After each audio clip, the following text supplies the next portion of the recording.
Hello, everyone. You are listening to episode 264 of the At Percussion podcast. My name is Ksenija Komljenović, and with me are my lovely co-hosts, as always, Ben Charles. Hey, Ksenija. Hey, Ben, how are you doing? I'm doing well. How was your Thanksgiving? It was great, but not quite as good as yours. I think you won something. Can you tell us what you won? Oh, I did a local 5K little turkey trot, and I was very pleased. It was the first time I ever broke 22 minutes, less than 22 minutes on a 5K. And then I made surf and turf for Thanksgiving dinner, so that was very good. Good job. Awesome. Congrats. And you beat everyone in your age group. We're all so proud of you. You are superhuman here in this crew. And we have Karli Viña. Hey, Ksenija. I did not win anything this weekend. Well, that's new for you, so that's good. I had to take one weekend off, You have to take one weekend off. I was going to say, Karli, I remember when we were in Miami, we all got together for Thanksgiving one year, and we were asking our Panamanian friend, Pedro, so what are you doing for Thanksgiving? He's like, I don't celebrate Thanksgiving. It's not my holiday. And it was kind of like, asking a Jewish person, what are you doing for Christmas? So Karli, with Felipe being Colombian, what's Thanksgiving like in your household? Yeah, we do Thanksgiving. We always do it small, usually just the two of us. So this year wasn't much different, but I've never actually done a full turkey. We do turkey cutlets every year. It's like easy. We only have one day of leftovers and then we can move on. We do pretty much normal stuff. Normal Thanksgiving, but it's true. It's funny. We think like sometimes we're like so US centric and think like, oh, everyone around the world celebrates Thanksgiving, but like, no, that's it's just us. There were soccer matches on Thursday, and I asked Felipe like, wait, or do they do this every year on Thanksgiving? There's soccer, and he's like, no, it's just Thursday. I was like, of course, like even still, I think these things too. Yeah, that is very US centric. I get asked very frequently, do we celebrate Thanksgiving in Serbia? And we really, no, it's very tied to American history. But anyway, Karli, you get to tell us what happened in history today, because we're releasing on a special date. Well, this is actually, our release date is December 31st. And the historical event to talk about today actually took effect on midnight on January 1st, 1941, but this kind of, came into effect kind of December 31st, 1940. So anyway, January 1st, midnight, 1941 marks the beginning of a 10-month radio boycott of all music licensed by ASCAP, otherwise known as the American Society of Publishers and Composers. And basically what happened is BMI, which is Broadcast Music Incorporated, was created as a rival to ASCAP to be the radio industry's own music licensing agency. So we've probably heard about ASCAP and BMI, but maybe not known too much about the history. So for a little background, ASCAP was created in 1914, and it was created to enforce the 1897 copyright law, which basically says that if music is being performed for profit, you have to have the consent of the copyright owners. So this was really simple when it was all live performance. Theater owners would just pay ASCAP a percentage of their ticket sales, but it became a lot more complicated with radio because you couldn't tell how many listeners are actually listening at any given time. So let's see, in 1932, ASCAP set a standard fee of 5% of a radio station's advertising revenue. And this became like, well, this is what the fee is. And that held for a little while. But in 1940, ASCAP got a little greedy and wanted to triple these fees. So I guess they wanted to go up to 15%. And radio stations were just flat against this and made all kinds of arguments, like similar things to what we hear today sometimes, that exposure from the radio airtime actually helped increase, record sales and all of that. It's like that classic exposure argument. But anyway, BMI, during this time, during the 10-month boycott, BMI was actively seeking out music from composers who were not already contracted with ASCAP, so kind of less established, younger, lesser known composers to fill the airwaves. But the radio broadcasters also had to rely on music from the public domain. And I read that Time magazine said the song "I Dream of Jeannie with the Light Brown Hair" was played so much that Jeannie's hair turned gray. And also there was a lot more music from other countries that wasn't licensed by ASCAP already, like Latin American music became more common, and the so-called hillbilly music that ASCAP didn't license because they're a little elitish maybe. So one impact of this boycott was that so many radio programs could no longer play their theme songs. So substitute theme songs had to be found. And some other shows chose themes that were in the public domain already altogether. Like we think about the Lone Ranger theme, which was William Tell Overture, or the Green Hornets use of Flight of the Bumblebee. So this was just like a workaround these copyright laws at the time. So ultimately in 1941, the negotiations took place from February all the way until October. It was a 10-month boycott. And ASCAP signed a deal at the end of it with NBC agreeing to 2.75% of the revenue from network broadcasts and 2.25% from local station programs, which was like half of the 5% they were getting before they decided to ask for 15% in 1940. But musically, the lasting effects were that what was broadcast on radios as popular music wasn't just the ASCAP composers anymore, and it kind of popularized Western music that came from what they call hillbilly, R&B, which later led to the development of rock and roll. So that's huge. And also Latin music became more popular, more common on the airwaves. So what happened was the popular music in the US at the time just became more diverse, which led to, the development of so many things we listen to now. So I thought that was pretty interesting. Wow, that's crazy. That is really interesting.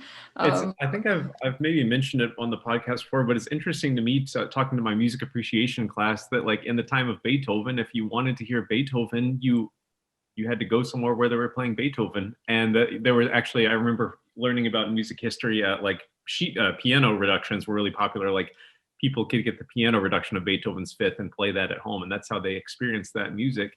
And it's fascinating. Like I don't think about it too much, but like in the 20th century, music actually like literally could spread in different ways with things like radio and jukeboxes, and obviously licensing would play into that. Yeah, it's a really interesting development of music and dissemination. But that's really cool. Thank you, Karli, so much. I think we heard a little bit of Casey Cangelosi's voice somewhere interwoven in there. So Casey, if you're out there, we're here with you. Come join us whenever you can. But I now get to go on because we have a very special guest today. He's a dear friend and a badass performer who, by the way, I had to ask 3 times before he agreed to come on to this show. But, third time's a charm, and never give up on your dreams, Maple. Just keep bugging those folks that you want to talk to. Our guest has won the first prize and the audience award at the 68th International ARD Music Competition in 2018. He also won the first prize at TROMP 2018. He has performed all over Europe as a soloist with orchestras, and we expect him to come to other continents as soon as things reopen. Recently, he published a beautiful solo album debut, Fair Wind, which you can find on all streaming platforms, and you should definitely check it out. However, you could have also heard him on some of the Wave Marimba Quartet recordings previously, so it's not like this is the first recording session that he's ever had. But all in all, our guest, although very young, has already solidified his presence among the percussion titans. And everyone, I have the distinct pleasure to welcome the one, the only, Kai Strobel. Hi, Kai. Hi, Ksenija. Thanks for the invite. Finally, we managed. Huh? Finally, you have a little bit of time. It took a pandemic for us to find you literally. Somehow. Yeah. How are you doing these days? Where are you at the moment? How's life? How's Thanksgiving in Germany? No, just kidding. How's life? Thanksgiving was actually sleeping out and not practicing, but baking. So nice. Alternatively, yes, this is. But it's nice. It's great. And currently I'm in Austria again. I was touring right now, or trying to tour around between Germany and Austria. Because of some parallel projects I wanted to do, or I managed actually to do, but everything was quite spontaneous and a lot to organize because, of course, the border problem is in Europe quite problematic. So even for me, with 2 residencies in Austria and in Germany, traveling is also very difficult. And then there's always the tendency of going into quarantine, which is then not affordable to have the project because I cannot stay for 2 weeks just at home. Yeah. So it was a lot to organize, but all in all, I managed. And now finally, as no projects are going to happen now, the next project is going to be now in February. So Christmas is about to come. You get to spend a little bit more of downtime and relax and plot Exactly. more. This is what I'm doing. The last I saw you was that you were a hologram in the most recent TROMP competition, and you had a wonderful performance with your chamber group, boom percussion, and a dancer. But can you tell us, how did you become a hologram? How did that work out? I mean, because of the pandemic, of course, all the competitions basically got declined and like postponed for next year. So ARD, for example, was supposed to happen this year again in different instrumental groups, of course. Then percussion was last year, but everything got declined. But TROMP said, okay, either way, we will actually do it. The competition is going to happen this time.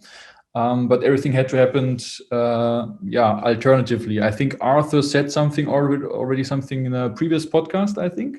Yep. So everything was online, yes. And the history of TROMP was always that the previous winner of the previous edition is going to contribute something in the finals performance too, when the finalists already played. And then there's, of course, a time gap where the jury has to decide and talk who's going to actually second, first, third, whatever.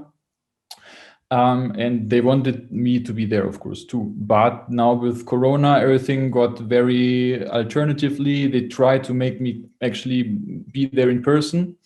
This was the last update like 4 weeks before, so in October, but I knew already it's actually not going to happen because, of course, cases were rising up in Germany and in Holland too. So it was quite clear that either way, I think it's not gonna happen in person to participate on the stage. Yeah. And then in the end, we decided together to do the same with me, with my performance time there, then with the finalists, to make it in a hologram, in a hologramic way. And in the end, there was some complications, I think, on the tape and everything. So everybody was, of course, in incredible stress to manage everything on stage. I think, how's it called? The electronic problems and the organization was, of course, a lot to manage the orchestra live, the soloists, the finalists live, like, so to say. But either way, actually, they managed to make this competition happen, and this is, especially in these times, quite an accomplishment, I think. Yeah, they did a fantastic job, and I was so grateful to be able to watch the whole thing. I mean, I would wake up at 2 a.m. to watch the preliminary round and see what's up. But they did a fantastic thing, and I think that holographic performance was really quite intriguing. I mean, yours was just wonderful, and it's actually really difficult when you're watching, especially from that camera that's a little bit further away. Everyone should check this out if they haven't already. It's actually difficult to tell that you are not physically present there. It's really well done. But of course, you cannot really zoom in or see the details. That's, I think, what we missed. But given how little time they had to organize this, and this was the first edition, they did a spectacular job just getting the competition going and still providing everyone with this opportunity. So that's amazing. And congratulations. You are now just like Michael Jackson. Just like as big of a star. All right, Ben, you had some Facebook question for us. Well, yeah, we had actually 3 people ask basically the same question. So I'll read all their names. We had Jacob WH from Facebook, and then on Instagram we had Some Mad Vibes and Thomas.perc.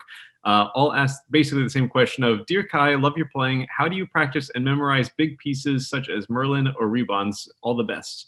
And then I would like to actually add to that a little anecdote that maybe you would be helpful to expand on. I have a friend that studied with Keiko Abe in Japan, and she said that all of Keiko's students, you have to memorize the pieces, and you get 1 hour a day to practice. And so it was like, how do you manage that? She said, well, basically you do everything you can outside of the practice room. Like, you have to decide on your stickings. You can sort of get the outline of the piece at the piano. And then when you go in, you're using only your marimba chops. You're not doing all that other analyzing. So maybe that could help with a start. But yeah, so how do you memorize such huge pieces, and especially multi-percussion pieces that all have different setups?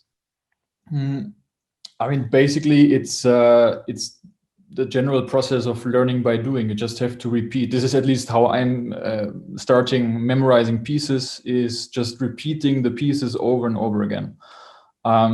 Piece which I also recorded now in the CD, Rebonds A, for example, is a piece which can be very difficult to memorize because, of course, you have just drums, let's say. And sometimes when you finish on the wrong drum, you finish 3 pages before where you just started because of motorics mixing them up in your brain. But what I'm really doing is always just starting page by page until, first of all, motorics are established. So I know what my left hand is doing and my right hand's positioning is clear. And the next thing then is, of course, learning the pages, like having them mentally always in my head. So I know, okay, for example, Rebonds A has 6 pages, and the first page has 6 lines, then the rest have 8. And then I'm playing first, second, third, and so on. So I'm always having a certain movie actually happening in my head. So even when the motorics are happening on I end up on a different drum in a performance, I still know I'm in the 3rd page on the 5th line, for example. The next thing is, of course, the musical layer. So I know, of course, the melody line, which I want to establish, which is always easy when you play on your own setup, a thing which I actually all the time do. For Rebonds, for example, it happened only once at Basic last year, Ksenija. I was there. You've been there, yes, exactly. Yeah. Where I, of course, played on drums which were... of course, which I didn't bring. It was sponsored by Pearl. And also then, of course, different shells, different skins. So a real different tone for me. And this was a bit difficult because I had to disable my ear. Because I was used to, of course, play the piece in my own tuning of the drums, because I'm always touring with my own. And then I had a total different harmony. And it was really funny for me. It happened really just once in this case, that I really had to disable my own ear to a certain degree, right, to really get more into the reading and motorical system, not to get kicked out, because I imagined a total different sound on this tom number 1 or something like this, and it was quite funny. But this is really something which really helps me. So I have 3 layers, scores in my head, motorics, and the ear. It's interesting what you said about like knowing where things are on the page and all, and it reminds me of Shi Wu. I know has her students, like for a marimba solo, lay out all the pages on the floor, so it's all like one continuous piece, and you can literally like walk through the piece and see it. So that's cool. Yeah, especially for Rebonds, actually, it's sometimes I'm feeling like a ski race driver, because there's, especially when you go to the last page, it's the most difficult one, and you need to prepare, you need to spare energy, not to give everything in the beginning, then you get tired or something like this. And then in the end, there's the grand finals. So you need to prepare yourself. And for me, I feel really like a race driver, because you build up all the pace, and then it's the last 3-4 turns where you need to keep the energy and be concentrated. And if you get loose before, then you get lost and crash everything but the right things. For me, it's really about keeping the pace, keeping drive, and being stable, and helps always for me. That's awesome. That's very detailed. Thank you so much. Because most people tell us, well, I just do it. Sort of the end result is like, I was touched by the finger of God, and I can't convey this to you mortals. And you've had the same talents, but you know what you're doing, which we really appreciate. Thank you. No, I think especially the more program you have actually to play, the more you're asked to perform full recital 1.5 hours through. You really need to know how to function, because sometimes there's whatever, you have to build up your instrument finally alone. So actually you're already tired before you actually play. So you need to know how your body reacts and how your brain reacts, also impact by whatever circumstances. And the more you know yourself, and the more problems can occur, then you can also go back to, okay, I'm functioning exactly with this agenda. So then, especially with problems next to you, still you find your middle, your center, and you're good to go. Cool. It's so lovely to hear. And like Ksenija said, just great to hear you be so aware of the whole process and be able to communicate it so effectively. Kai, we have a question from one of our listeners, Bensen Kwan, and actually it's kind of a two-part question. I think I'll ask it that way. We'll do part one and then part two after. And Benson asks, what other musicians have inspired your musicality and interpretation? Yeah, I mean, first of all, of course, my teachers. Because of course this is the first role models we immediately, I think I can speak for everybody, we have. So I had, for example, my first lessons until I was 18, I think, or 19 with Marta Klimasara in Stuttgart, where I'm coming from originally. Mm-hmm. So I was her private student from the age of 5 when she was still a student herself. Then she got the professorship. Then I changed as a pre-student. I don't know if this exists in the US actually, but it's like a program. You go still to school, you go to high school, let's say, but you already have the possibility to take classes in the college, to be part of really a college program, performances and things. So I was already, while in school, already in the professional area of education. And then I finished school, and then I started studying in Austria with Bogdan Bacanu and Leonhard Schmiedinger, which became my next, of course, role models and mentors actually. But also the older I got, of course, the more it was important to me. I mean, also this was what I was always told here in Austria too, to look more to the left and more to the right, also out of the corner of percussion, let's say. So I found a corner for myself, especially in piano music and in guitar music, actually, which is for me always very refreshing, because you can have literature from instruments which are older than you, or which are more diverse actually, because our percussion literature basically is effectively, let's say we're generously 100 years old, let's say, in chamber music and solo. And of course, these other instruments have more history, more literature. They have also gone through processes which, we percussionists still need to go, I think, and for me, it was always refreshing to see or to combine then elements from guitar literature with their nice pearly arpeggi on the marimba, sometimes very difficult, but also possible, and piano with its rich sounds, of course. So I was really listening always to more literature outside the percussion scene, actually.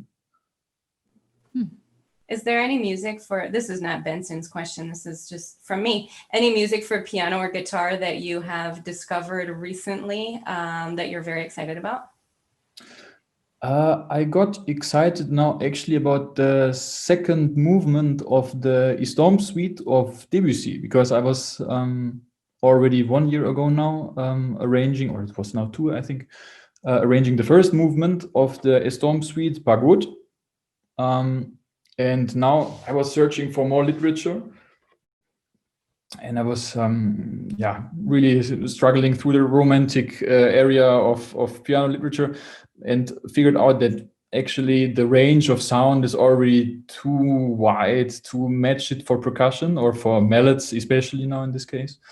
And then by accident, actually, I figured out, or I came across again over the second movement of the Istorm suite, which is La Soirée d'Grenade, the evening in Granada, is a Spanish city. And the nice anecdote to it is that my girlfriend is Spanish and she's coming from Granada. And it was very many coincidences, let's say. I was listening to it and it's like, why didn't I come to this piece to arrange it or to listen to it more often? I totally forgot the second movement somehow of the full suite. And then I came across it by accident. And it was too many coincidences at the same time. So of course, I'm arranging this piece now for sure. So what I did now was I arranged this movement now too. Also for 3 percussionists, actually, for 2 marimbas and 1 vibraphone, and small percussion, but really less, I think, tambourine and castanets. And this is let's say this was also in Corona times, my parallel project, which I was thinking like, oh, nice music, let's dig into it. And of course it's more in a habanera rhythm. So it's also a little bit with spices and everything. So it was nice. That's very nice. That sounds lovely. Part two of Bensen's question actually was, what's the one thing that musicians around the world should improve on or explore more of? And then Bensen also writes, your Merlin performance on YouTube is just the most stunning recording I've ever heard. So incredible. Thank you. Yeah, I think the Merlin recording happened in the TROMP competition 2 years ago, which he's referring to. It was always a piece for me which was very strong, a strong point of my literature. I can now say honestly, I'm not thinking to play it in the next times in my repertoire because my main focus shifted now in the genre, let's say. So Merlin was always, for example, it's a very expressive, a very virtuous piece because of its speed, because of its extremes if you play them in the dynamics. But it is right now, let's say, not a piece which I would normally play now in a recital, let's say. Why not? I think style-wise, I think there's right now better pieces fitting in my repertoire which are complementary. Because then, I don't know, then for example, what I'm playing right now a couple of times is Attraction for marimba, vibes and junk percussion. One study, one summary, for example, 2, which are also strong pieces, but on a let's say less contemporary way. And for the real contemporary aspects, I'm playing in also different literature. So I took a little bit distant from this piece. But nevertheless, for example, for TROMP, for the final, it was perfect because it's one of my strong points. It's fulfilling, let's say, all the necessities to be a representative final performance for myself. But I have to say, I know that in TROMP, I managed to start in a very fast tempo. And then I was like, okay, what I start, I have to finish. There is no rubato tempo here. Yeah. But it was impressive, and you always perform it so well. But I'm glad that that's not, you don't see that as your only card. You're sort of like, yeah, that serves a purpose. I do that well, but here's this other stuff that I'm interested in exploring. Yeah. The thing is that I was always, maybe because of my physicality, I know that I'm a fast player. I know how to play fast. So when you're young and ambitious, I don't know, I mean, I'm not now old, but let's say when I was, I don't know, 20, 22, something like this, I was like, okay, I can play fast, let's do it. And now I'm older and I know that I can play fast, but it's also not everything. And right now I'm just finding counterpoints for myself in my literature. I played a lot of pieces which were fast and virtuous. And also for my CD, it was very important for me to present myself different, like going in a total different direction, more with sound, clouds, more with really big sound volume, and not the fast, speedy sound all the time, to be really more diverse and to show what actually percussion can be also, like really playing horizontal, long phrases, with a lot of sound and less percussive on melodies. This I can do then on setups too. Getting back to Bensen's question just for a minute, is there anything that comes to mind? Is there one thing you think, Kai, that musicians around the world should be improving on or exploring more throughout? It's a big question. It's a very big question. The only thing actually I can think about is, or which I realized about myself, is I was practicing a lot, like really a lot alone, and always very focused. For us as percussionists in the cellar, so not charming setup, but yeah, okay. But the older you get, the more you realize that this is not everything. And this is something which I can then also recommend, is that you really go out of the cellar of practicing all the time alone by yourself and really do something completely different, which is fulfilling you like personally on a total different level. If you're into hiking, go hiking. If you like to go into the cinema, go for the cinema. Or, best example to stay in the frame, you go into the opera literature, attend opera rehearsals, really to dig into the process. Even this was also helping me, especially because I played actually a lot in the orchestra parallelly to my solo career. So what improved my playing always was really, apart from the playing, actually, listening, participating, meeting people, something like this, which was not related to my actual process of performing, let's say, but it helped me as a person a lot. Well, you think about you have to have lived your life to be able to create music that expresses life, right? I remember hearing that when I was younger and thinking like, but wait, I still need to put my hours in. How do I balance those things? But absolutely, it's very, very good advice. Yeah. I mean, there's also, people with, let's say 18 telling things like, I don't want to practice, I want to experience things. And it's like, okay, I understand you. But first of all, give with 18, you're also very endurable, changeable. You're really easy to change things, especially when everything is with 25, 26 established in your body and in your head. It's not so easy to change it anymore. And to young people, I always recommend go for it, practice, do it, and if you already made your homework, you know how everything works, then you can also continue living more outside of the box. Absolutely. Well, going back to that Merlin performance for a second, I just wanted to mention that Kai is one of the people in the world that has the wingspan for the end of that piece.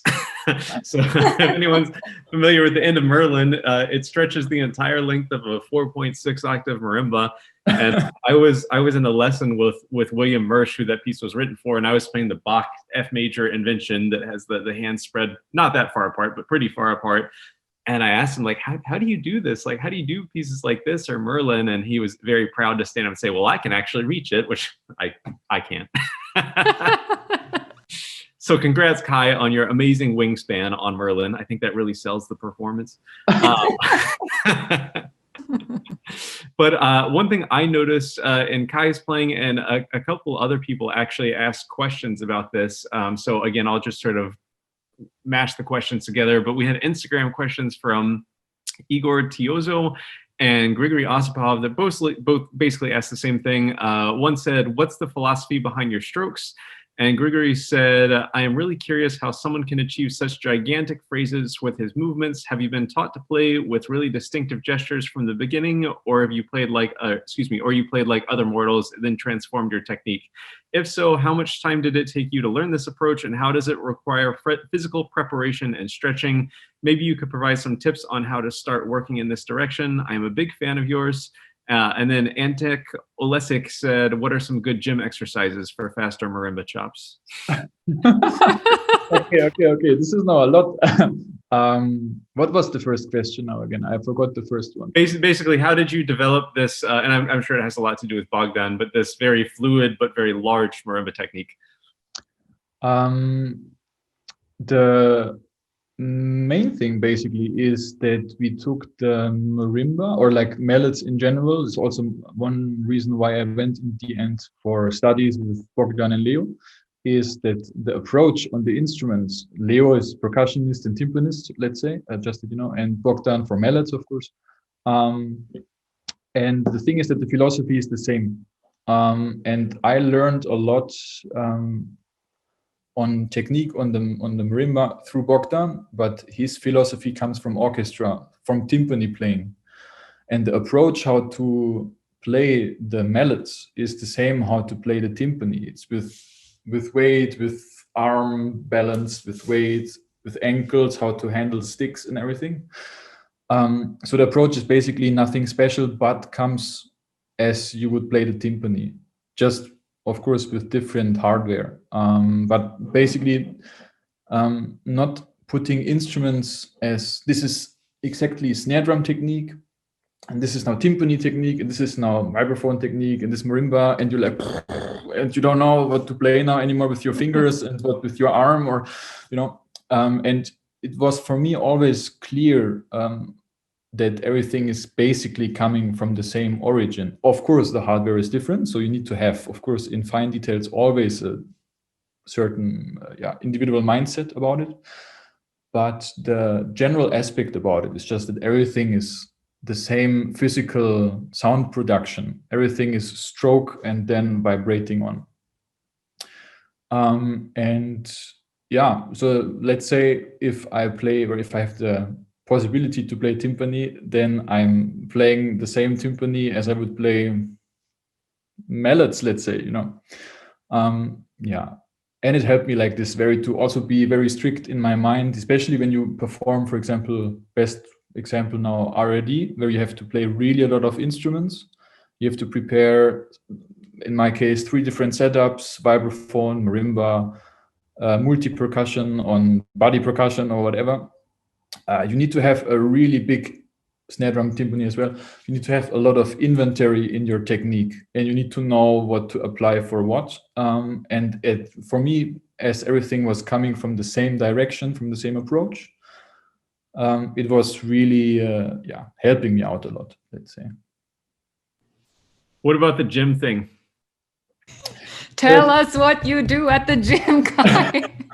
We finally got to the important question. Yes, I see. Okay, the gym thing is, so a little background information, is that I was a little bit chubby when I was a teenager because my mom is cooking very good.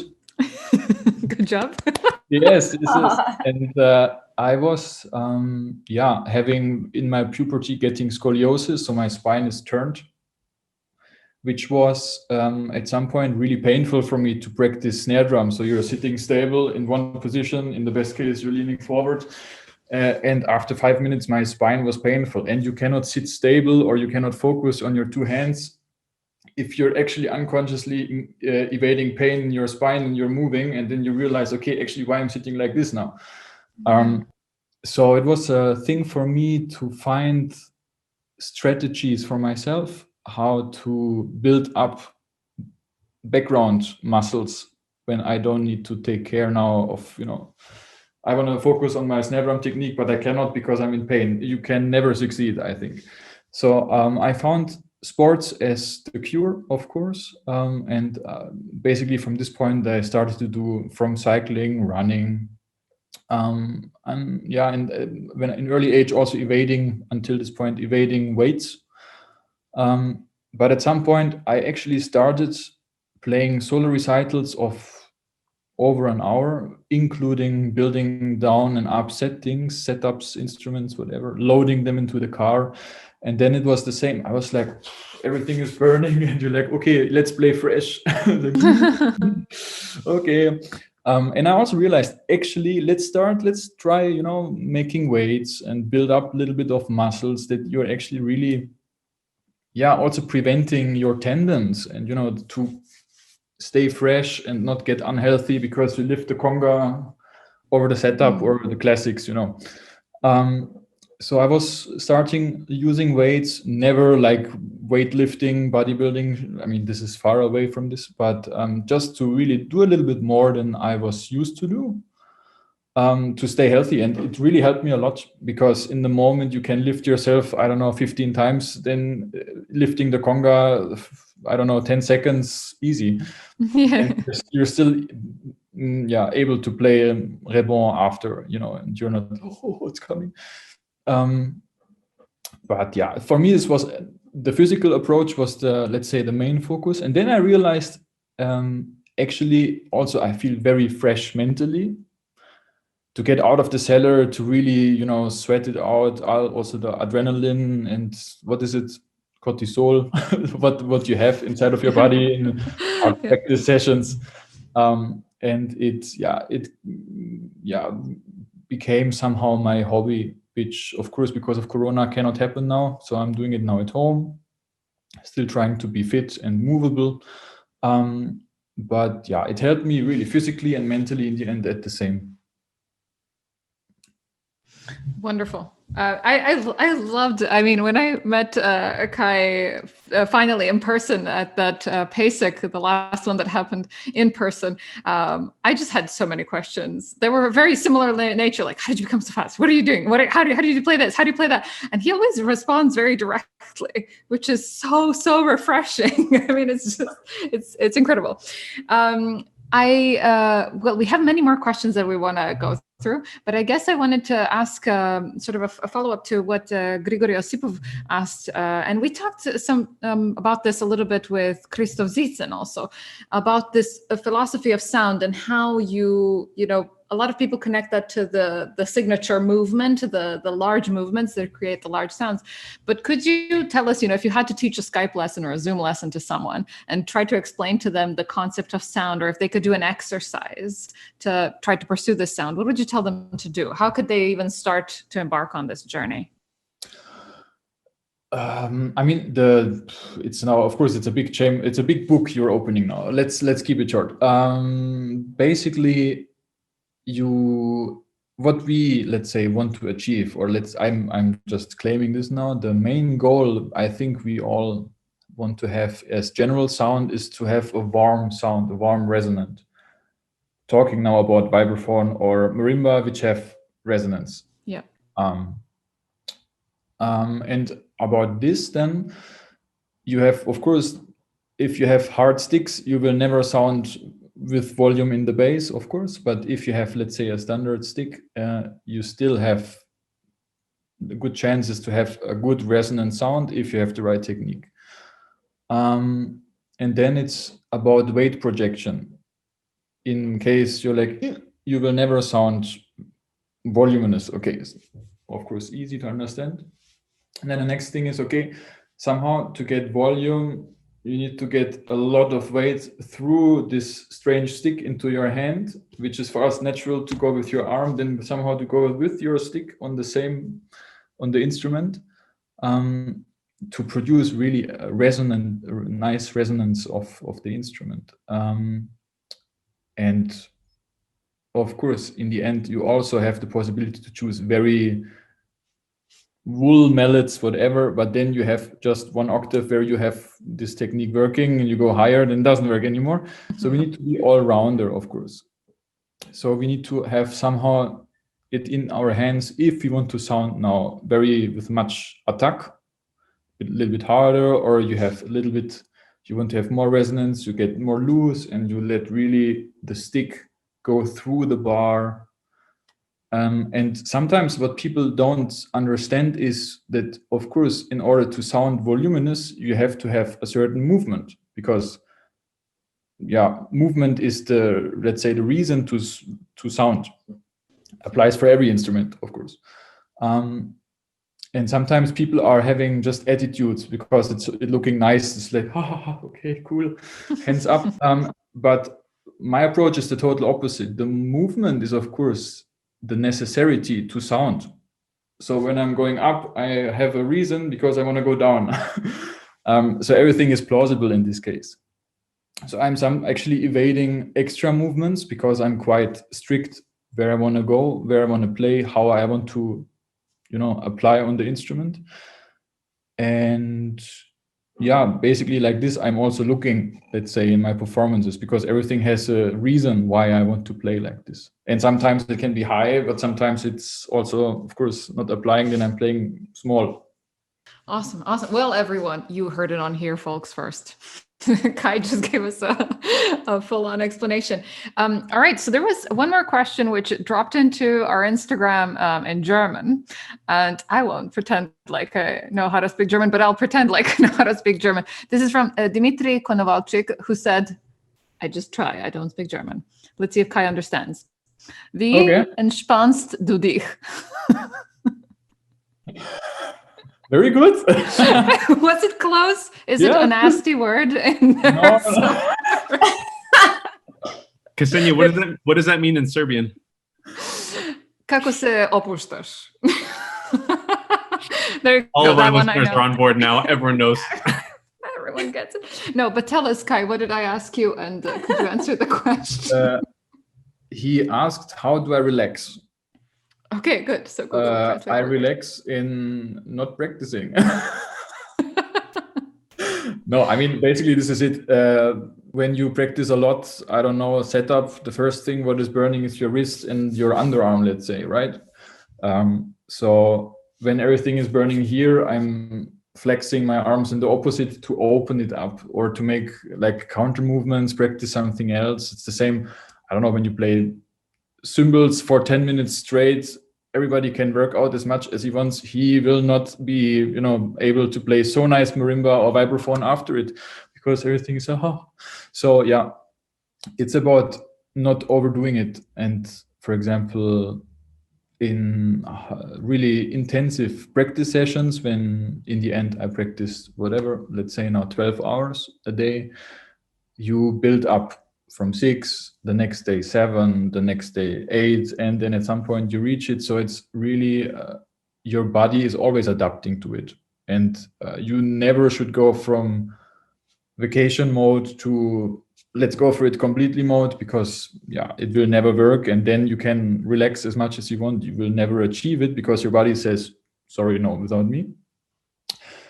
And for me, the balance is the most important. When you know your body, when the head is tired, you can make a break and you continue more, because you can trick your head, your mental state very fast, actually. When you say, I don't want anymore, it's like, no, you do, and you can, but physically, you really need to somehow find like moments where you say, okay, open the window, no music, a little bit of relaxation, stretching, whatever, and then you go fresh again in it.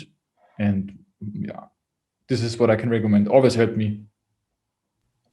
Wonderful. All right, so we wanted to also talk to you about your fantastic debut album, and obviously we actually wanted to have this as a topic of conversation to investigate on this episode as well. But I'd like to start off with you telling us a bit about the process of your album, how you came up with the repertoire. You already touched on it a little bit, and how the recording went, because you mentioned to me that it was quite the adventure. So go ahead, tell us a little bit. Yeah, so basically when I won TROMP, I decided it was finally time to record a debut album. Like I was recording already in other projects with Wave Quartet, for example, and other formations, already CDs, but I so far didn't have my own CD. And I said after TROMP, okay, it's really now time, I'm going to do it. So basically the whole project started 2018. Everything was going after plan, and I said, okay, I think after, originally it was planned to do it in March 2020. Then ARD happened. I wanted even better. Yes, keep on the pace, everything cool. And then, of course, we all know it, Corona happened. And finally, borders got closed. Working was not possible anymore. Nobody knew. Can you go in a hall? Can you go in a house? Well, how many people can work actually with each other? In Germany was different rules than in Austria. And I was like, okay, can we record in Austria? Can we record in Germany? Where is my sound technician? He was stuck in Italy. He couldn't go across the border, and it was pure chaos. And also I was apart from my setup, basically, because I went to Germany, to home, and my setup at this point was in Austria. So everything was chaos. And then, of course, we said, okay, let's do it after the whole lockdown phase, which ended, I think, in April, end of April, beginning of May again. And we said, okay, then we do it in June. And then it was like this, that what I mentioned before about hand problems was that I was not practicing setup in Germany. And I started here and I was motivated. And then it was the first time, and also now the only time in my career, that my left hand, although I'm left-handed, was getting a little bit problematic. And then also the recording, which was planned in June, had to be postponed. And of course, then I think it was, in July, again, the media cases, Corona went higher, and everybody's like, okay, we're going to close this, we're going to close that.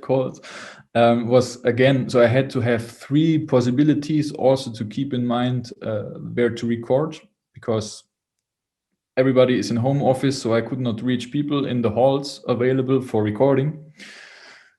So for me, it was like this, that even one day before my original recording, I didn't know where to record. Jesus, do you people hear that? That's crazy. It was really chaotic, I have to say. And it took me a lot of energy, because you cannot relax, you cannot focus on you actually practicing for your CD. You have to organize constantly. You wake up and the first thing what you do is you check the news in Germany, you check the news in Austria, because everything is different. And you need to know, okay, which tendency is now where? Do you have a lockdown here? Do you have a lockdown there? How many people can work now together? Do we have whatever reasons to leave the house at 5 in the afternoon or something like this? Then it's also like, I cannot finish at 5, let's say, so it was very stressful, but the hand worked at this point again, so I was very happy. And we really said, also with my sound engineer, he also said, Kai, no worries, I will come wherever you want me to come, so just tell me wherever. And in the end, it was really like this. I think in the evening before the recording, I told him finally, okay, you have to come to Austria because Germany is not going to. But it was a very spontaneous thing, as professional it turned out. This is the thing. We were both really focused and we knew what we want. It turned out beautiful. I'm very happy with the results, and also with the label. They were, of course, a little bit like, it's late, but they said, okay, if you have problems in your hands, of course, I mean, you have to be the best you can be, and if you have problems, of course, it's impossible. So everybody was very supportive, and we were all working despite all the problems all together, and worked out great. It's a gorgeous album. It's really, really, really a beautiful album. And it has, the big hitters that everyone can recognize, like Rebonds and Inner Zones. And then there's music that was freshly written for Kai. I mean, just such a beautiful, then a bunch of guitar music that just sounds so amazing. I mean, it's a gorgeous album. But I wanted to ask so the process has lasted for about 2 years, you said, in the making. How did you select your repertoire? Was that just you? Was that you and the record label? Did you have a producer who impacted you? Did you bounce the ideas off of Marta or Bogdan, or I don't know? How did you decide? I actually, in the end, decided everything by myself. Of course, first ideas after winning TROMP was, okay, I think I'm going to have Merlin inside in my CD, as best example. But the more time passed and the more concerts I played in 2019, then the more also my repertoire shifted, and the more I realized, actually, I really want to present myself in a different way, and to go a little bit out of the typical percussion repertoire. And what was getting then very important for me is, first of all, present myself as I am, as diverse as I think I perceive myself, and to play music which I really would like to hear also by myself, also then which I want to which I want to present myself as best. And I thought a lot about repertoire, and I decided for myself, Interzones is, although it's already now quite a standard piece, let's say, for vibraphone, but it's a piece which I feel extremely home, because this complementary of being perfectly in rhythm with the tape, but then actually using the tape as a chamber music partner. So not all the time being, playing along and the tape is something here and you're going here parallel, but I'm using it really in a chamber musical aspect, in a way, as a partner. So sometimes I am underneath, and then you take the motive on, or the motive is taken on by the tape from you, or something like this. And this joyful character combined with this necessity to play perfectly in rhythmic preciseness was always intriguing for me. So I knew, okay, although it's maybe not the most innovative piece to present myself, I still want to have it in, because also in my recitals I'm having it inside. Rebonds A, the same. And also I think that to have piece by Xenakis inside a repertoire on your CD is always good because it's always in the cover. You have, of course, the composers written. If you have people like Xenakis on the booklet, I think it always helps because people can refer to. Also, people which are not percussionists, which is, I think, very important in case you want to present yourself out of the box, which was also a reason for me. I didn't want to play or to contribute a CD just for percussionists. I wanted to play a CD which is applying for everybody. It doesn't matter if he's not a musician or a percussionist or not a musician. And then was also really important for me then, for example, you mentioned already, Ksenija, the guitar arrangements from Takemitsu. Was very curious because I came across, again, of course, guitar music. And Takemitsu is, for us percussionists, actually always a synonym of avant-garde. Very, like we all know, Rain Tree, very, avant-gardistic.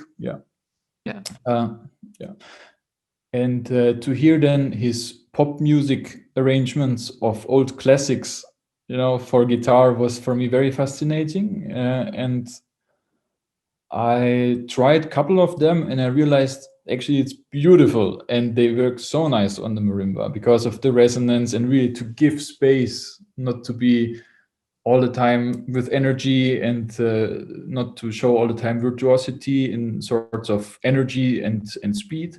I wanted to go the total different way here and say, okay, I'm now really romantic and taking it really, really back and nice. And so it was also an aspect which I really wanted to have inside the CD. And in the end, it became 8 pieces, in which 4 are newly recorded. Yeah, so it was in the end quite, let's say, an innovative process, everything. And also, I wanted to have the final, the setup piece of the 3rd round of ARD from Yonggi Pakpan inside, which was the commissioned piece for ARD for the semifinals. And also here it was the case, sorry, I have just to blow the candle. It's not burning the house. And I wanted to have this piece inside because it's called Sound Pillars in English, I think. And it's a huge setup mixed with a lot of metal sounds, high pitch metal sounds and drums. So it's really extreme in its sound specters. And here it's also more about colors and sound resonance, what is more dominant, where you have the fundament, where you want to be more precise and brilliant, something like this. And it's also more about clouds and pillars and less about playing again fast. And I like the general aspect of this piece a lot. Already in ARD times was for me very nice because I was, let's say, very late in the preparation of ARD actually. And this piece was for me very nice because I could really relax. I knew exactly, I had a clear idea how to play it and to let music breathe, which is still in percussion music not happening too often.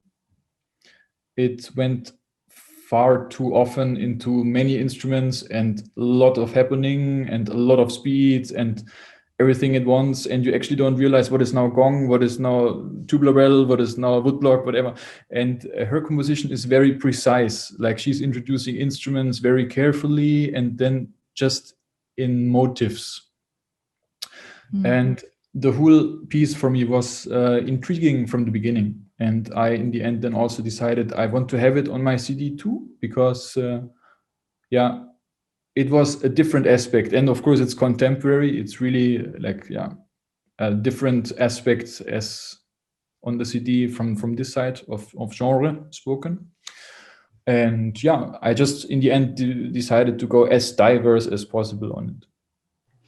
Yeah, it's really a gorgeous eclectic CD that everyone should check out. But the thing that I wanted to tie this into is, a lot of us think about recordings and what do they all entail, and unless you go through it, obviously you do not know. And so I went through a little search online to see what's out there for recording a classical CD. Obviously, this is very different to producing a pop album. And there's actually not a lot out there. It seems like it's a well-kept secret by either those who have gone through the right or just the producers. I don't know. But I did find one thing, which we're going to link in the box below. Tina Chansey, she wrote an introduction to making your own CD for the talented but inexperienced musician. And this article talks about everything from choosing your repertoire, which is what Kai just explained to us, to why it's necessary to have a producer, to choosing, producer and an engineer, the difference between classical and non-classical recording, stereo versus multi-track recording, choosing a recording venue. Obviously depends on whether you have the options or it's coronavirus time, and then you've got to narrow them down. Planning your recording schedule. What about when things go wrong? A sample budget, how to prepare for the very act of recording, because obviously you're thinking here as a performer primarily. You don't want to be the producer and the recording engineer, although you could, in your quote unquote bedroom studio, organize everything. You just simply don't have the capacity to focus on playing and organizing and miking everything up and producing everything. So I thought that there's plenty of really interesting conversations in there. And one thing that, that everyone should start with is obviously choosing the repertoire. And what Kai said absolutely echoes what the article said, which is there are two really good reasons for choosing the repertoire. One is that you are really good at something, or two is that you really love it. You may have other reasons which might support it too. Like you could say that, no one else has done this before in this way, or the repertoire is new, or the music is timeless, so it adds to its glory. Or you need to push your career forward, you have tenure, or you simply, you need this to move a step up. But these should not be your primary reasons. Like, I need to get my career going forward, I'm gonna get an album, because that's probably not going to end up being so well. And then there are really bad reasons, like everyone has a recording of this, so I should too. I mean, unless you have something to say, really don't. That's a waste of time and money. Your family member likes it, or your spouse, your teacher really like a piece, so you're going to record it and put money to an album. Don't. That's a really nice gesture, but don't. It's a new piece. It sort of sucks, but nobody else has recorded it before. Don't put your name there, especially not if it's your debut album. Don't do that. I mean, seriously. Or like, I should record something. Don't do that either. It shouldn't just be something. Or I want to be famous. I don't think anyone got famous. They absolutely amplified their name. Something happened, but nobody got famous over a classical music recording overnight. So, I mean, if you want to go and be, I don't know, Adele, that might be a thing. But within percussion, that's not going to happen. That level of fame, if you're expecting Maseratis, not happening from a classical recording. So there's many other virtues that you should pursue and ask yourself. And I then thought that it's really interesting, how you pick your producer or your engineer, and what, you should do when things go wrong, because things are definitely going to go wrong. There's going to be a noise in the room when you're recording, and you're going to have to figure out what to do with it, because you've already booked everyone and you've paid them, and that's your room. So what are you going to do? Or a recording is going to go wrong and you might lose a take or two or three. Maybe you're recording video as well, and the camera, simply turned off while you were recording. If you have too few people there to help you and you're managing everything on your own, you can absolutely expect things to go wrong. And obviously, the art form of showing up for the recording and being very well prepared, but also being so focused during the recording session, however long it lasts, that's a completely separate, I feel like, skill on its own, because some people are wonderful performers, but then there's a reason why there are studio musicians, because these people are so great at focusing inside a studio and just recording the hell out of stuff. And for us, it is a new way to learn about ourselves. So I wanted to, I guess, go around the room, first ask my lovely co-hosts, Ben and Karli, what they thought was most interesting about this, what came out at them, and then direct a question at Kai. So Karli. Well, aside from, there's like such good advice here, even, down to like, make sure there are other people. Even one thing was, if you're recording 40 minutes or more away from where you live, like, think about getting a hotel. Like, that's a great, you need to be in the best mindset. There's so much information here. And like Ksenija said, we'll link it below, and you all should check it out. But I think one of the best things was expect that things are going to go wrong, and here are some ways to deal with it and manage it. And that's like, it's crazy to think like everything is going to 100% go smoothly when we're recording. Like it's not going to happen. It's the same, like if you're playing a live performance, you're not going to nail every single note in every single passage. It's not going to be 100%, but it's about how do you recover? How do you come back from that? One other thing I thought was interesting in here is the author writes at a certain point, she's talking about the cost of everything. And she says, if you are paying the other performers, and it's like, what? You should pay performers unless, you know, you're doing, so you have some arrangement, like you have, I mean, you're in a chamber group together and nobody's getting paid or something like that. But gosh, if you're hiring an orchestra to accompany you on a concerto recording, you should pay the orchestra. I thought that was strange. All the information is like spot on. It's so good throughout. And then it's like, if you're paying them, but then, you know, outlining the relatively large amount of money you're paying for a producer and an engineer and, you know, so many, and the rental of venue. Budget for paying musicians, you will get a better product. I would say that. Yeah, absolutely. Absolutely. And she actually has this is fully itemized. And I took out, the only thing that I didn't take into account was like get a harpsichord tuner. Okay. I'm not going to pay for that if I'm recording a chamber album, but everything else that she put down from like pre-production to post-production, you know, mastering, mixing, everything, it's about $15,000 from what she says. If you are renting a venue for $400 and then paying for a producer engineer and, you know, you need $25 to eat. She's really budgeted in everything. Yeah. I mean, it's interesting. I'm sure that things can range far up and down, especially if you have an engineer friend who loves you, or I don't know, you have some help from a grant or something. Things can absolutely change. But whoa, that's really not a small amount of money. Anyway, Ben, what were you going to say? Yeah, I was going to say, to me, it was also just the cost. Like, it was just like mind blowing. Like, oh my God, like, yeah, that does cost a lot. And I'll kind of come up to a question for Kai actually in a roundabout way here. But like one thing I think about is like, Ksenija, why do you teach at a university? Well, you know, like because you love music, you love teaching, but also because you need to get paid. I mean, like you wouldn't show up to your job, I don't think, if they weren't paying you. And with these, you know, albums, obviously the goal is to sell units and hopefully ultimately at least recover your costs. But at that rate, like the costs, you know, and I think she was very thorough. We could probably cut some corners if we had a local connection and we knew what we were doing and all, but still, I mean, at least $5,000 to actually record an album. And one thing I've heard Casey talk about before is like, is in the year 2020, does it even make sense to record an album anymore? It's so much more difficult to record basically a recital album like Kai has just done than to do a recital. Because a recital, you chip a note in Merlin. Obviously, we're not hoping for that, but it happens and it's not a big deal. But on a recording, obviously, especially of an iconic piece like that, you want to get every single note right every single time. And there's so many great opportunities now for like one-off recordings of like, you know, like a well-produced YouTube video of a piece.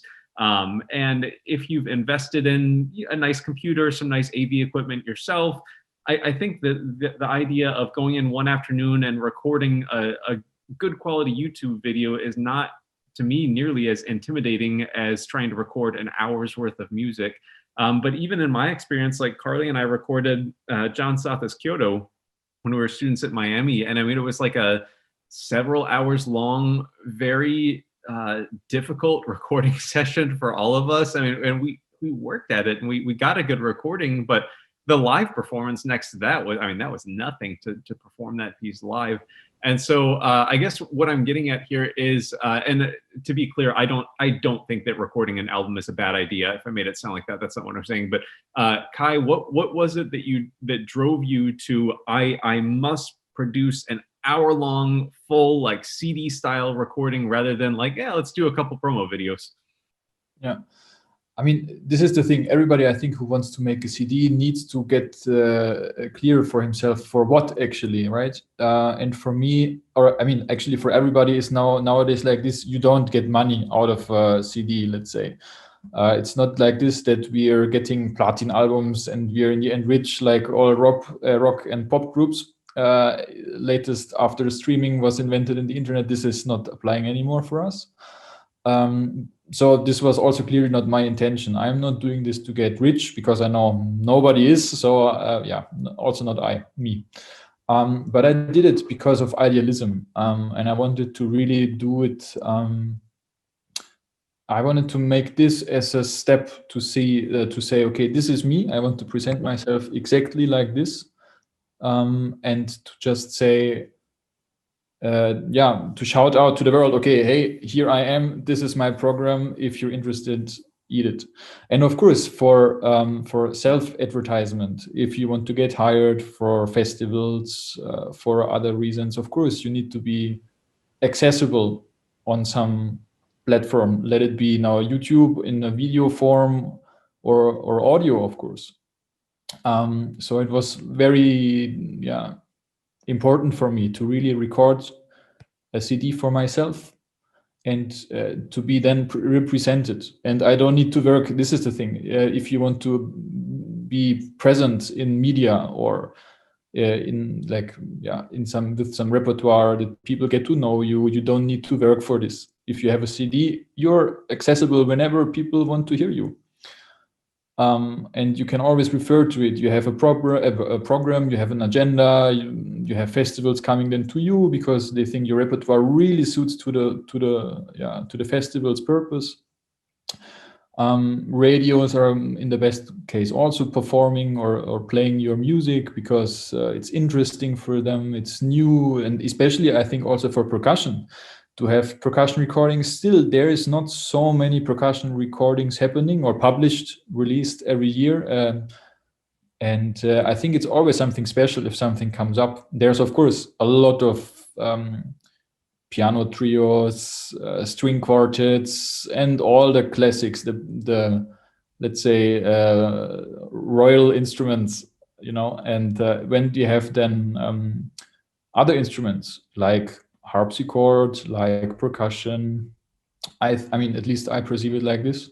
You really perceive them, you really see them. They are a spot in the whole release repertoire every year. And for me then, especially as percussionist myself, I just wanted to, sounds now very romantic, let's say, but I wanted to really make something to make myself immortal. This is out, it's out, and that's it. Did you just say to make yourself immortal? Yes. I love it. Definitely. Kai, you have been granted immortality through your playing, so don't worry about it. Yes. Good job. If I can say something about the whole process, which might be very interesting for other percussionists, is if you're actually deciding to record a CD, a solo percussion CD, really check carefully which in the end is going to be your sound producer, your engineer, because even if you have good labels and even if they are very good, it is very often happening that still for them percussion is very exotic. And I think I can even say it like this, that percussion is one of the most difficult instruments to record. Because first of all, of the length and the width and everything is huge, depending on which instrument, which piece you play. The setting is totally different, and the physics are totally different. The sound of a bass drum is on a screen totally different produced than a splash cymbal, for example. And still, then the engineer has, or the music producer has to give it in a whole balance that, as when you listen to it in a concert, it would not matter. But of course, on the electronics, you see how different they actually are reproduced in the machines. And especially for recording engineers, sometimes it's really also for them a big challenge. And then the question, which sound do you actually want? Because sometimes they don't know it, and sometimes they think they know it, but then you're like, actually it sounds not so nice for me, So it's always the thing, you need to have a clear idea. First of all, how do you want to sound? If everything sounds like xylophone on the marimba and you actually play how voluminous, of course there is something wrong. So you need to find an engineer and a producer which actually fits to your approach to the instrument, which is very difficult. For me, for example, I had the luck to work together with a producer which works since basically decades already for percussion. He was working with Bogdan, with Christoph, with me. So we know us already since basically 8 years and had a couple of projects together. And he knows how to trigger the instruments, how to really get the volume out of the bass drum, not just the punch. And the same on the marimba, you know, to amplify the bass more with resonance and support more the resonance in the upper octaves and not just the stick on the wood. And all these problems, which we all know, and he knows them too. And this is something very valuable for me. And what's very important, to choose finally actually an external producer and not the producer which came from the label actually. So it's always a lot of, you know, you need to decide for yourself what is actually best, and then of course decide with which label you're doing it. I had the luck to have a label which was very supportive and very open, and they said, it's your product and you can decide for yourself how to do it. You're also paying for it. And they said, of course, it would be super nice if you use our engineer and our producer, but if you know it better, if you have somebody close to you, do it with him under different terms then, of course, but still the option was there, and it was for me very important. So especially if there's percussionists going for recordings, ask around in your field which already recorded and see the results, how they recorded. Now it's very easy anyway in streaming times. Then you see if this is a sound which you actually also would like to have. Yeah, that's very well said. And you can always look this up. It's either in the booklet or in the information. Just look up who worked on that album. And if you can't reach out to that person, take that album to your producer and engineer and say, I like this. Can we make it sound like this? It's really important, especially to do that early, because you can't fix everything in post, even though people say that you can. It's not possible. Kai, I have a million more questions for you, but I'm going to try to cut it down to 2 short ones. One is, can you tell me what was the main difference in competing in TROMP and ARD? What was one more challenging than the other, or how? ARD was more challenging than TROMP in the end because the repertoire was more diverse, and the length of the pieces, like the whole repertoire was, I think, in the end on 2 hours. And TROMP was, I think, 1 hour and 20 or something like this. So especially as ARD was also covering the general instruments, timpani, snare drum, as well, which for me was a very important matter actually, or something which I always can just say, okay, we are percussionists. These instruments, although timpani is not necessarily seen as a solo instrument, it's still, we need to play it. We need to know how to play it. Same as it cannot be that we want to be soloists, but we don't know how to play triangle in the orchestra. So we need to all do our homeworks, and they have to be done. And this is also a reason why RD was, of course, in its wide range of instruments, of its importance of repertoire. It was very vast, very big, and then takes, of course, a lot of time to prepare. And best example, when you practice all the time Rebond A and B together, and then you go back to snare drum, you can say, you know. So the organization, how to schedule your repertoire is then also really, you need to plan your days. You need to know what to, in the end, practice actually. You need to start with snare drum and make setup then, best example. Or then it's the question, when do you want to make setup? Is it good if you in the end do it in marimba after it? Because you also might be like this.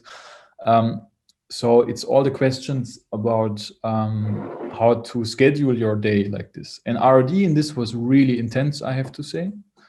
But it was in the end also because I had a certain repertoire which was very challenging, I have to say. I might have also chosen easier, but I decided to go for it. And was in the end also my problem, but I managed, so it's okay. But this is why also I can say it was really more difficult than TROMP. It worked out in your favor, definitely did great. Lovely. And for the last question, I actually wanted to bring up something that you and I chatted about, and I hope this is okay. But about 2 years ago, you and I were talking about experiencing some really difficult times. And both of us realized that it was right after graduating school. And I remember you mentioned that you experienced a period of sort of severe hardship with motivation, where after graduation, sort of you didn't have as much involvement and so on. But guess what? I mean, you got out of that winning these two huge competitions, which, by the way, I don't think any percussionist has ever done that. Usually people would win one and then just say, I'm not doing the other because I don't need it, because my career is fine. And you're the only one who's like, I'm doing this back to back, no problem. But right before that, I feel like it was like the dark right before the dawn. Can you tell us a little bit about that? I respect you so much because I think you're so mentally and emotionally strong, and you're so smart. Can you tell us about that? I feel like that will help people also if they see that you went through something like this, then maybe this corona won't seem as difficult, or if they're going through a same period that's just not as busy. How did you stick with it? What helped you get out of this? Can you tell us more? I mean, the situation I was in at this point was basically I finished in university at this point, and it was the question then, as I was at this point then still like in Austria, was the question, okay, first of all, what do I want to do? Where do I get also my daily bread paid, you know, because of also all the idealism we have as solists, we still need to earn money. Yeah. And sometimes so something which is especially in the percussion scene, a difficult topic, I think, is this thing of, okay, I'm opening now a big box, let's say, but it's always the thing of like either solist or orchestral player. And I always despised this either or thing. This is why in the end I also somehow managed to do both before Corona. But it was always this somehow orchestral player had to practice less and earn more money than some idealist who practices all the time in the chamber, you know. And this is also the thing. I think also we can say it out loud that this is the thing why we need to be out of the box. It cannot be that you just practice alone for all the time. You need to do things, be active, practice with others, have different projects, play orchestra, learn the big music. But for me, it was at this point the crucial point to see, okay, do I want to stick more into an education with solo, as I did so far? I mean, I did already have in Austria both ways somehow, but I didn't know at this point, okay, do I focus more on solo for myself, or do I go more in orchestral now? And I think it was when 2000, you said it 2 years ago, 2017, I think 2018, yeah. And then actually I had a lot of really good talks with my teacher also, which helped me a lot and also supported me in my thoughts and my motivation. And in the end, we said, okay, either way, you can do what you want. But then he was like, but you know, there's this time TROMP coming up, 2018. It's actually a big percussion competition. And I said, okay, actually, you know what? I will do it, but my other projects, they have to continue, because I always wanted to do more. For me, although I did, of course, big competitions, and mainly people see me as a competition player, for me, competitions are always the pre-step for everything. It's in the end a reference. If in the best case, if you win it, it's a reference, but nothing more. People can refer to it. You don't need to know me, but you can know, okay, ARD, okay, good, or TROMP, done, reference. So the whole game of performing starts after winning or after competing, you know.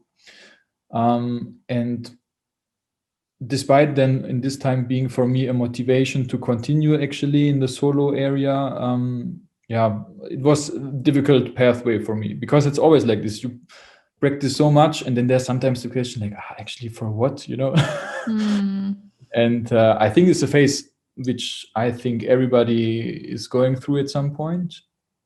And the only thing I can say is just don't give up and be open for other solutions, for options.